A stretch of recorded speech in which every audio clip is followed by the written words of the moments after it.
Kalau dengar kata Banten, apa sih yang langsung kepikiran? Mungkin kawasan industri Cilegon? Ya, atau kota-kota satelitnya Jakarta.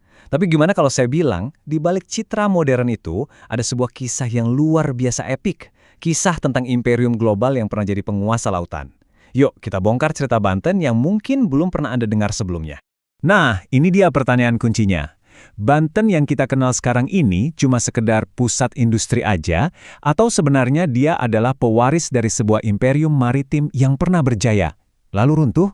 Ternyata jawabannya itu jauh lebih seru dan menakjubkan dari yang kita duga. Oke, buat ngerti Banten seutuhnya, kita mesti mundur jauh banget ke belakang. Jauh sebelum era kesultanan yang megah itu. Kita kembali ke masa di mana lada itu harganya bisa lebih mahal dari emas. Jauh di pedalaman, ada loh pusat kekuasaan namanya Banten Girang. Ini ibu kotanya Kerajaan Sunda. Sejak abad ke-13, tempat ini tuh udah jadi pemain utama perdagangan lada dunia. Bayangin deh, pedagang dari Cina bawa sutra, dari Arab dan Persia bawa karpet, kumpul semua di sini buat ditukar sama lada. Jadi, jauh sebelum jadi kesultanan, Banten itu udah jadi kota yang kosmopolitan. Nah, sekarang kita masuk ke babak yang paling dramatis, yang paling menentukan dalam sejarah Banten.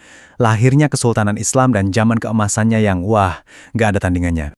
Semuanya dimulai tahun 1527, waktu Sunan Gunung Jati menaklukkan Banten.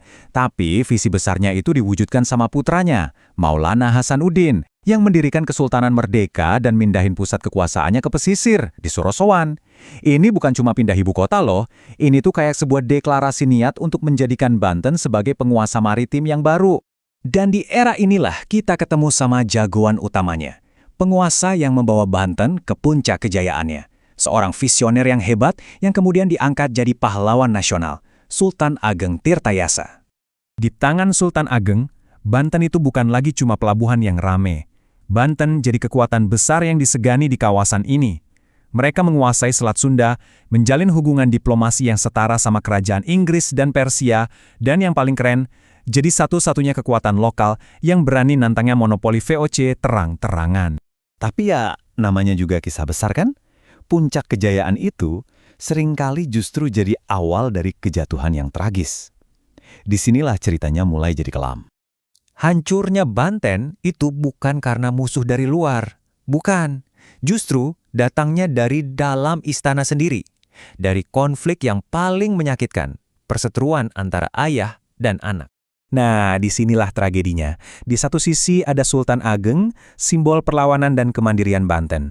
Di sisi lain, putranya sendiri, Sultan Haji, malah milih jalan pintas, bersekutu sama VOC demi bisa naik takhta. Perang saudara pun pecah. Dan meskipun Sultan Haji menang, itu kemenangan yang hampa, kemenangan yang dibayar pakai kedaulatan negerinya sendiri. Meskipun udah jadi kayak macan ompong, Kesultanan Banten ini masih bertahan sebagai negara boneka selama lebih dari seabad. Sampai akhirnya di tahun 1813, Gubernur Jenderal Daendels secara resmi membubarkan kesultanan, mengakhiri riwayat sebuah imperium yang dulunya begitu digdaya. Selesai. Kesultanannya boleh hancur, istananya boleh rata sama tanah. Tapi ternyata semangat perlawanan orang Banten itu nggak bisa dipadamkan. Jadi, di zaman kolonial, Banten itu sengaja dibuat redup. Statusnya diturunin, sumber dayanya dikuras habis. Tapi api perlawanannya nggak pernah mati. Puncaknya itu Geger Cilegon tahun 1888, di mana para ulama dan jawara, itu loh para pendekar atau tokoh yang disegani, bangkit memimpin rakyat melawan penindasan. Oke, sekarang kita lompat jauh ke depan, ke era modern. Setelah ratusan tahun ada di bawah bayang-bayang kekuasaan lain, semangat Banten buat jadi tuan di rumahnya sendiri, itu nyala lagi. Perjalanannya panjang. Setelah merdeka, Banten itu masuk Jawa Barat. Tapi, gagasan soal identitas Banten yang beda itu nggak pernah hilang. Gerakan buat menuntut provinsi sendiri terus ada selama puluhan tahun. Dan akhirnya, di era reformasi, tanggal 4 Oktober 2000, Provinsi Banten resmi lahir kembali.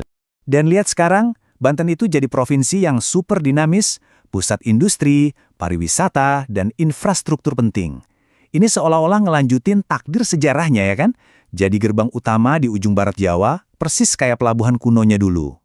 Dan yang paling penting, warisannya itu masih hidup banget.